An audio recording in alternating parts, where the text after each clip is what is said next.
Ausstellung, in der wir uns befinden, im Albertinum, heißt Revolutionary Romances mit Fragezeichen. Und der Titel spielt darauf an, dass man ja mit den sogenannten Bruderländern zur DDR-Zeit Kontakte gepflegt hat. Zum Teil haben die Künstlerinnen und Künstler auch ganz klar Auftragsarbeiten bekommen. Gleichzeitig aber kann man den Titel auch wörtlich nehmen. Also Romances auch wirklich in dem Zusammenhang, dass es ja viele Menschen gab, die hier aus den Ländern kamen zur Arbeit und die sich zum Teil auch verliebt haben. Und es gab Paare. Die Frage, was ist eigentlich dann gewesen? Und da ist nämlich die Realität doch auch ganz anders. Wir zeigen in der Ausstellung über 200 Werke aus den 1950er bis 1990er Jahren. Dazu noch 8 zeitgenössische Positionen, wo wir die Künstlerinnen und Künstler eingeladen haben. Von dem historischen Bestand, also die Werke aus den 1950er bis 1990er Jahren, dazu zählen Werke, die viele Jahre, 30, 40 Jahre lang nicht gezeigt worden sind und manche noch gar nicht. Die feiern gewissermaßen Premiere.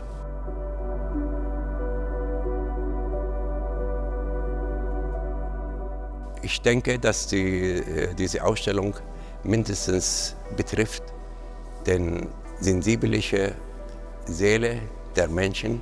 Ich bin damit so froh, dass man die Erinnerung, die visuelle Erinnerung wiederherstellt. Es gibt global die Bewegung, Kanon zu hinterfragen. Auch von einer westlichen, linearen Entwicklung in der Kunstgeschichte abzusehen und das tatsächlich global verschränkt zu betrachten. Aber die Kunst aus der DDR hat man bislang weitestgehend ausgeklammert. Die hat man doch stark gesehen als etwas, was isoliert existierte, vielleicht auch provinziell war. Und mit diesem Vorurteil aufzuräumen, das ist schon mal die erste Aufgabe und das erste Ziel dieser Ausstellung. Dies aber ausgehend von unserem Bestand Kunst aus der DDR zu machen, wo man diese globalen Verschränkungen vielleicht erstmal gar nicht vermutet, ist für uns natürlich eine ganz tolle Gelegenheit, auch unser lokales Publikum auf diesem Weg mitzunehmen. Also mit dem sozusagen lokal Bekannten das global Unbekannte zu verschränken. Das Interesse der DDR am sogenannten globalen Süden, das darf man nicht vergessen, war natürlich auch politisch und wirtschaftlich motiviert. Es ging auch darum, Anerkennung zu finden. Wir finden das in vielen Arbeiten, zum Teil auf eine ziemlich offen propagandistische Art und Weise, zum Teil aber auch auf eine wirklich gefühlte Art und Weise. Also die Solidarität mit dem chilenischen Volk zum Beispiel ist wirklich echt und gefühlt. Und es gab natürlich Künstlerinnenreisen, Studienreisen, aber wie alle Belange des Lebens in der DDR wurden auch diese Reisen vom Staat organisiert, kontrolliert und reglementiert. Was war mit den Künstlern, die nicht reisen konnten?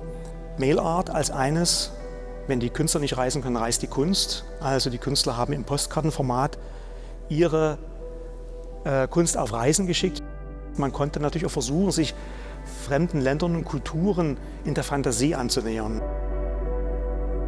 Gäste auf Zeit, Fragezeichen. Dazu zählen jenen, die nach Dresden gekommen sind, um hier Kunst zu studieren.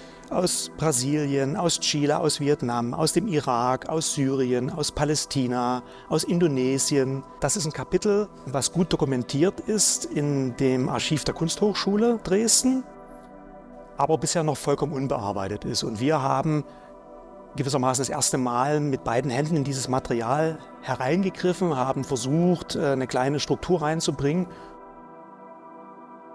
Und daneben war es sehr wichtig, dass wir auch ein hybrides Museum über das Digitale eröffnen, weil darüber kann man noch viel mehr als in der Ausstellung selbst den Bezug zu den ja immer noch in der Gegenwart verankerten künstlerischen Positionen herstellen und zu den Menschen, die zu DDR-Zeiten teilweise auch als Vertragsarbeiter hier waren und jetzt aus der heutigen Sicht Filme entwickelt haben und die Situation reflektieren.